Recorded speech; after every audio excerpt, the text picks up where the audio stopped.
Hello, magandang araw. Sa mga naghahanap dyan ng L300, pang business nyo or kayo nang bahala kung anong gagamitin yung pang business or pang karga. Ayan. Sa karamihan nagtatanong ng L300. So meron pa tayo ditong dalawang natitira pang swak to sa budget nyo mga boss. So notice muna tayo dito kay Sir Trading. Mukhang interesado ka naman dito sir kasi nagtanong ka ng exact location ng L300 boss, yung 400k. Ito yung 400k natin.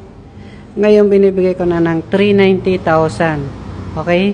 390,000 basta nakapalo ka nanonood ka sa video ko, may discount ka pa kapag nagpa-share ka dito, pwede pa natin bawasan sa 390,000. So panoorin nyo to para malaman nyo yung detalye at yung presyo natin. Ito mas mura to mga boss So dito muna tayo kay Sir. Notice natin dito si Sir. Exact location ng L300 boss, yung 400k. Dito kami sa may Cubao, Quezon City, malapit sa Cubao Ali Mall, Pitwason, yung Farmers. Sana ay familiar na yon sa inyong lugar. Kasi pinakamalapit kami doon. By schedule viewing po kasi ilalagay ko na lang yung cellphone number natin para i-text nyo ako or tawagan para sa schedule viewing. Okay? So dito muna tayo mga boss. Good running condition naman to kasi dati galing to sa Batangas and sa Antipolo. Ngayon dinala namin dito sa Cubao, Quezon City. Yan, para medyo malapit kayo dito. Ito mga boss, ang issue lang nito, ganyan. May dins siya, may dimple. Pero ang importante sa makina, wala naman siyang bangga or ano. Basta yan, okay naman yung body niya. Wala naman siyang masyadong dins, wala naman tong bangga or baha. So makikita nyo naman sa itsura ng L300 natin, okay? So hindi naman kami kumukuha ng mga ganun issue kasi mahirap naman para sa ibenta namin sa inyo kasi kung may issue man basta i-check yung mabuti dito, okay? Basta yun sa amin na binibenta namin dito is maayos. Yan. Kung okay na sa inyo, okay naman yung body. So, yun lang pinakita ko. Dense yung konti.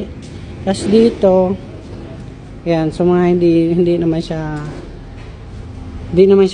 yan. Siyempre, kakaano lang namin kasi galing to sa Batangas, in Antipolo. Ayan, maganda naman takbo na ito. Yung ganyan, may mags pa naman siya. So, dito naman tayo sa pang dual aircon sa likod, mga boss. Ayan. Yung bali dual aircon siya mga boss. Ayan, yung upuan nyo.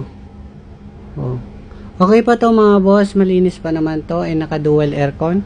Kung pang very business nyo lang, swak sa budget nyo, medyo mura. Okay na to mga bossing. Basta umaandar naman at okay naman dalhin. Kasi sa Batangas galing, nadala namin dito, malayo pa yung lugar na yon. Siguro mga 4 to 5 hours yun ang biyahe doon pa Batangas and dito sa Cubao, okay?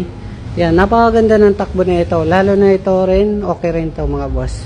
Ayan, 390,000. Pasyalan nyo dito, bawasan pa natin, okay? Sa mga cash buyer dyan. Pero kung financing, pwede naman. Basta 390 SRP natin dito. So, dito naman tayo guys mga boss. Pinakamura natin dito ang L300 2010 model. Dual aircon to mga boss, good running condition. Ayan, sa mga naghahanap dyan ng swak sa budget natin. Ito ang mas mura mga bossing. Sa body, okay naman siya. Ito, parang wala tong dins.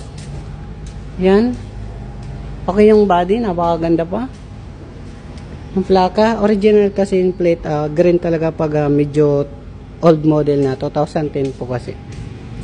Yan, okay pa naman yung gulong. Red mugs. Ayan, medyo makapal. Siguro mga 70%. Mga gano'n. Ayan, okay naman siya sa body. Bali, linisin lang. So, dito naman tayo mga boss sa interior niya. Ayan yun. Wala naman punit yung upuan. Okay naman yung ceiling. And dito. Ayan, bago battery. Yun, bago ng battery namin. And dito naman tayo sa likod. Okay naman siya dun sa harap. Dual aircon na ito mga boss. Gumagana naman aircon. Ayan. Ayan, mas maganda pa pala yung tsura nito. Ayan mga boss, napakamura nito. Naka dual aircon na. Maganda pa yung loob nito kaysa dito sa isa natin 400. Pero kung gusto niyo yung latest, okay lang, wala namang problema. Pares na naman sila good running condition. So babanggitin ko yung presyo na itong mga bossing. Ito mga boss ay nagkakalaga ng 340,000. Open cash financing. Pwede rin dito swap, ayan, pwede rin trade in. So negotiable pa siya sa 340,000 basta mga cash buyer kayo.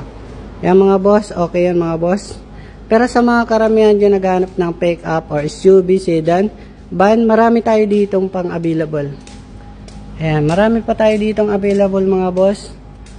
So, tanong na lang kayo, comment na lang po kayo. And, para ma-operan ko kayo ng magandang sasakyan. Okay, so, don't forget to follow, like, para updated kayo sa mga bagong video natin. Okay, so, thank you po.